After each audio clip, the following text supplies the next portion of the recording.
Olá, eu sou Rafael Linhares, o Físio do Idoso. Sejam bem-vindos ao Espaço do Físio do Idoso, onde eu compartilho conteúdos exclusivos sobre gerontologia, envelhecimento e movimento, para que todos possam aplicar no seu cotidiano e principalmente compartilhar com pessoas que possam se beneficiar dessas informações e se interessar por esse conteúdo. Então, se você chegou aqui agora, já curte esse vídeo, compartilhe com pessoas da sua área, do seu networking e clica no sininho para não deixar de receber mais nenhum conteúdo aqui do canal. Hoje eu vou falar sobre um tema muito polêmico e também muito importante para todo mundo que convive com pessoas idosas, para os profissionais, para os familiares e para as próprias pessoas idosas. O Alzheimer é um tipo de doença neurodegenerativa progressiva que cursa com declínio gradual das habilidades cognitivas e motoras. Portanto, há um impacto de prejuízo importante na funcionalidade, e esse impacto funcional prejudica a qualidade de vida do idoso e também da família que convive com ele. O que isso quer dizer? Vamos então começar quebrando um estereótipo muito importante, que é sobre a demência de Alzheimer, que antes era chamada de demência e agora a gente substitui a nomenclatura por transtorno neurocognitivo maior. O Alzheimer não é o único tipo, existem mais de 120 tipos de transtornos como esse. Infelizmente, até o momento, não há cura para a doença de Alzheimer e para os transtornos neurocognitivos maiores, mas existe um tratamento possível que melhora muito a qualidade de vida do idoso e da família. Aqui a gente vai focar principalmente nas questões relacionadas com o movimento, já que eu, como fisioterapeuta especializado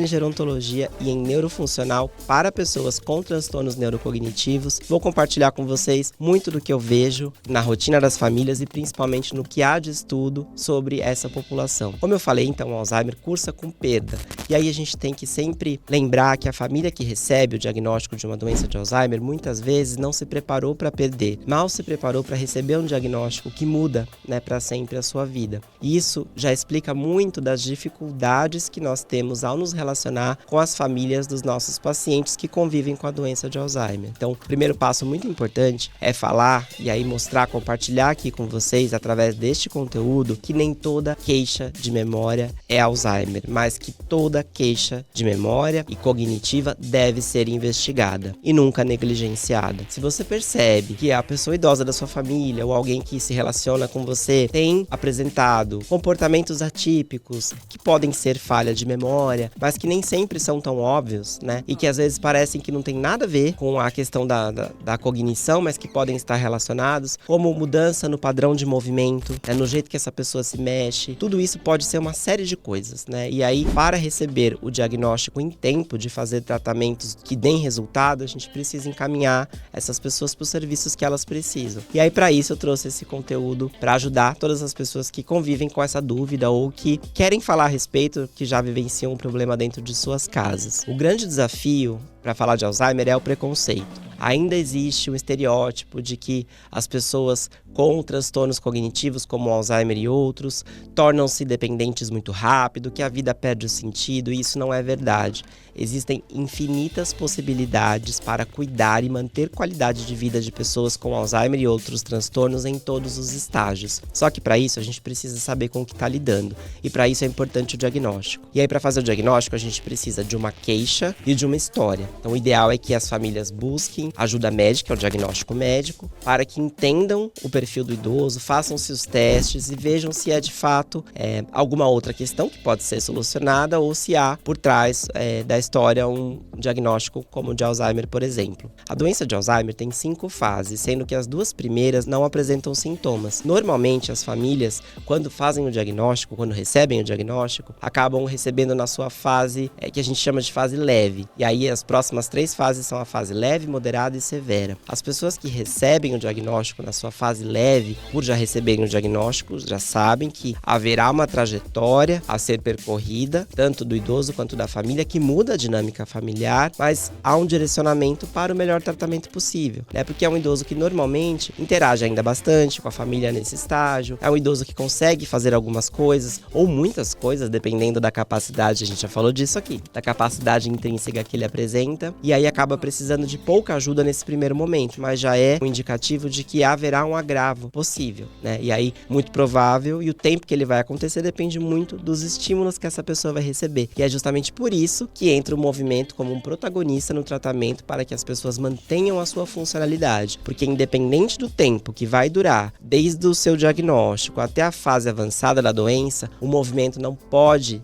deixar de existir na vida desta pessoa e dessa família. Porque quanto mais estímulos de inatividade ela receber, menos funcional ela vai se tornar. E aí, como eu sempre falo, para fazer compressão de morbidade, a gente precisa deixar lá para o final da vida e das doenças graves os seus estágios mais desafiadores. Então, através da fisioterapia, através de um bom planejamento de cuidados aliado ao tratamento farmacológico e às outras intervenções interdisciplinares, a gente consegue amenizar o fardo da família que convive com os idosos, que cuida com os idosos com Alzheimer e também das equipes de saúde que cuidam deles. Em gerontologia, existe muita pesquisa já mostrando que existem subtipos, inclusive, de Alzheimer. Então, dentro da categoria dos transtornos, tem o Alzheimer e outras doenças. E dentro da categoria do Alzheimer, hoje, a gente já consegue entender que existem subtipos que vão, aos poucos, direcionar cada vez mais e melhor os tratamentos. Mas, no momento, o que a gente sabe, de fato e de forma prática, é que todos os transtornos neurocognitivos e todos os tipos de Alzheimer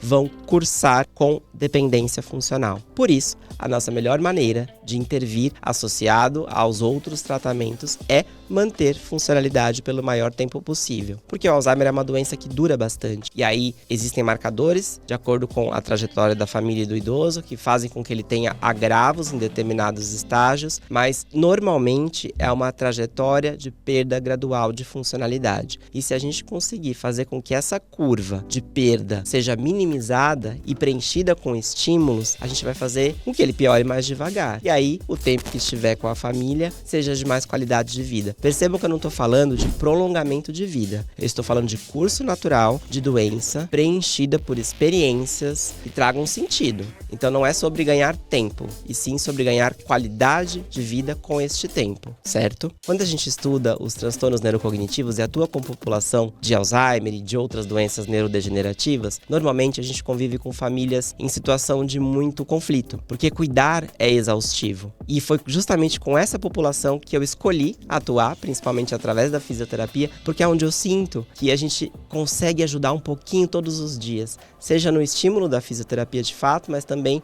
no ajuste do movimento dentro da rotina dessa família. E para mim, como profissional, não tem nada mais gratificante do que conseguir ajudar uma família que precisa. E essas famílias são as que mais precisam. Então, se você que está me assistindo agora, que convive ou conhece alguém que tem o diagnóstico, ou que suspeite, ou que queira entender mais sobre o assunto, aproveita a oportunidade para compartilhar esse conteúdo, clica no sininho para receber. Com certeza falaremos mais sobre Alzheimer em outros conteúdos aqui também, porque é um tema que eu, além de gostar muito, sei que as pessoas têm muito interesse e que buscam aprimorar. E para finalizar, eu gostaria de deixar uma mensagem de esperança, né, de que sempre existe uma maneira de melhorar a qualidade de cuidado e a de vida das pessoas, tanto das pessoas idosas que convivem com doenças como o Alzheimer, doenças graves como o Alzheimer, quanto de quem cuida dessas pessoas. E que a melhor maneira, aquilo que é cura, inclusive para o preconceito, é o conhecimento. Então compartilhe esse conteúdo com as pessoas e até a próxima.